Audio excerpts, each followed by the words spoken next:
Bitter criticism. I have a news from CGTN from June 17. This is 6 days ago or 7 days ago. G Summit. Look.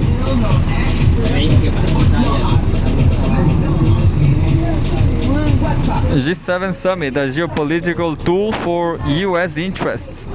This is from CGTN. Opinion. June 17. Bradley Blankenship. Fifth, and we have a banner, a protest. 15, fifth, 50th, 50th summit. I don't know how to read that. 50th G7 summit. Students make a Trojan horse model to protest against the group of 7 G7 summit in Brindisi, Italy. It's funny. Editor's note, Bradley Blankenship, a special commentator on current affairs for CGTN, is a Prague-based American journalist, political analyst, and freelance reporter. The article reflects the author's opinions and not necessarily the views of CGTN. As the world grapes with a slew of unresolved issues, the G7 nations convened once again, this time in Italy from June 13 to 15. The agenda was dominated by geopolitical confrontations, particularly involving China and Russia, underscoring the G7's role in advancing US geopolitical strategies. The G7 has shifted from a multilateral body that once stabilized the global economy into a tool for the West, particularly the US, to maintain and consolidate dominance in economic, political, and security realms through various improper means. It has become a geopolitical weapon serving US strategic goals. So Bradley Blankenship maybe is deported forever. She cannot go to the US anymore. Can go back there. A significant focus of this year's summit, as reported by Reuters, was whether G7 leaders could agree on using frozen Russian assets to aid Ukraine. Now the answer to that is positive, as G7 has made a decision to support Ukraine with frozen Russian assets to pay off the annual interest on a $50 billion loan. Additionally, the US pushed its Western allies to include concerns about China's industrial overcapacity in the final communique. A move reported by Al Jazeera and reflecting Washington's influence over the bloc's agenda. Chinese experts predicted that under US leadership, the G7 will indeed address China's industrial capacity in the final statement. In fact, China was mentioned 29 times. Such an action could negatively impact global trade relations, revealing the G7 priorities, geopolitical maneuvering over the global economy's recovery. The US dominated the entire summit's agenda.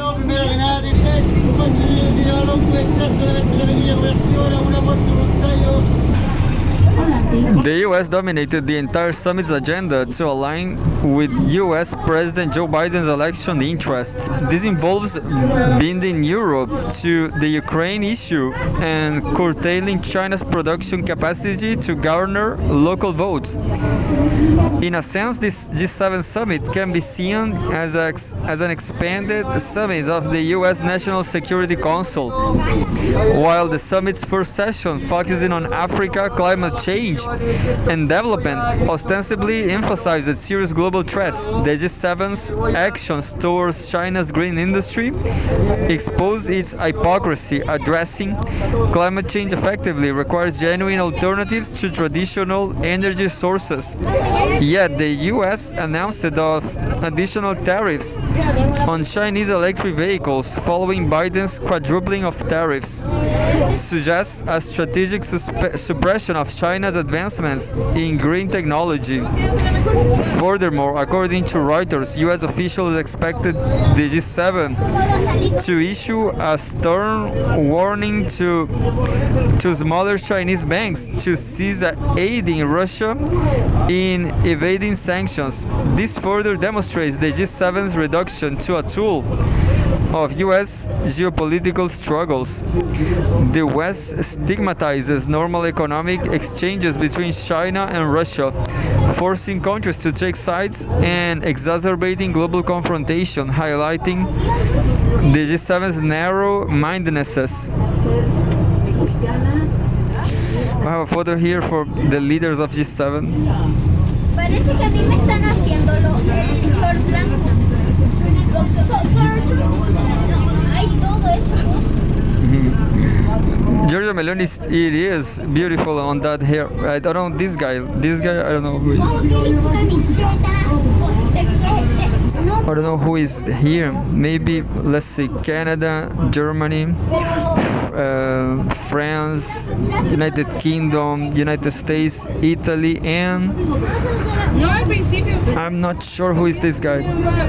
Maybe he's from Leaders of the G7 are seen at Borgo Egnazia, near the town of Fasano in Apulia region, Italy. But I'm not sure who is that guy. Maybe he's the secretary of Ursula von der Leyen. Despite its claims to tackle major global issues, the G7 now appears as a political clique focused on suppressing other countries and engaging in bloc confrontation. Its persistent attacks on China reflect a shift from problem solving to being part of the problem. Reuters noted the somber mood among G7 leaders who face pressing global issues like the Russia-Ukraine conflict and various domestic predicaments.